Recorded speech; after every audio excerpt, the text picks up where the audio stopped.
যে জটিলতার কারণে গোবিন্দগঞ্জ এই যে মার্কেটগুলো ভাঙ্গা যাচ্ছিল না, তা আসলে এখন শুরু হয়ে গেছে এই ঈদের 10-12 দিনে সম্পূর্ণরূপে ভাঙ্গা শুরু হয়ে গেছে আমরা দেখছি।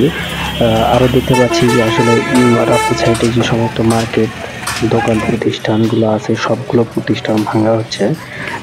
এখন জানার বিষয় হচ্ছে এই গোবিন্দগঞ্জে এই যে মাঠটা দেখতে পাচ্ছি আমরা, এই হাই স্কুল, এটা হচ্ছে গোবিন্দগঞ্জ উপজেলায় অবস্থিত।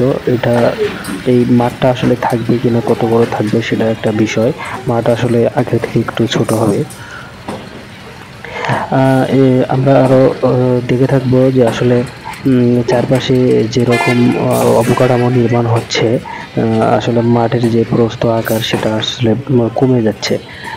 গোবিন্দগঞ্জ আমাদের পুরো যে এলাকাটি আছে, পৌর এলাকাটি, এই এলাকাটির ভিতর একটা মাঠ ছিল যেখানে বিভিন্ন রকম খেলাধুলা হতো।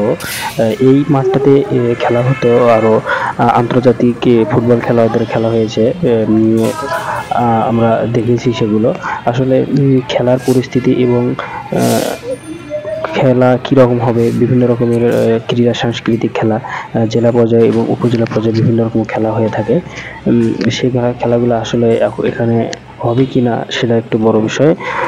তারপরে আমি আরেকটা জিনিস এখানে লক্ষ্য করছি, সেটা হচ্ছে ইদানিং এই যে আমাদের মাঠের যে অবস্থা সেটা আসলে খুবই ভাঙ্গুর পরিবেশ, অপরিষ্কার থাকে, সেটাও লক্ষ্য করছি আমি। আর আমার হাতের ডান পাশে আমি যে অবকাঠামোটা দেখলাম সেটা হচ্ছে মসজিদ।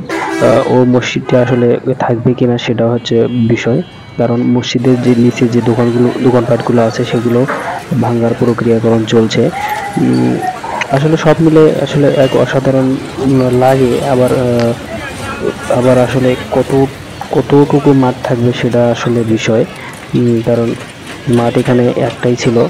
আর আমাদের গোবিন্দগঞ্জের পূর্ব পাশে একটি মাঠ আছে, ডিগ্রি কলেজের মাঠ, সেখানে আসলে ওঠা শহর থেকে একটু দূরে হয়, এই কারণে একটু সমস্যা। পরিবেশ পরিস্থিতি এখন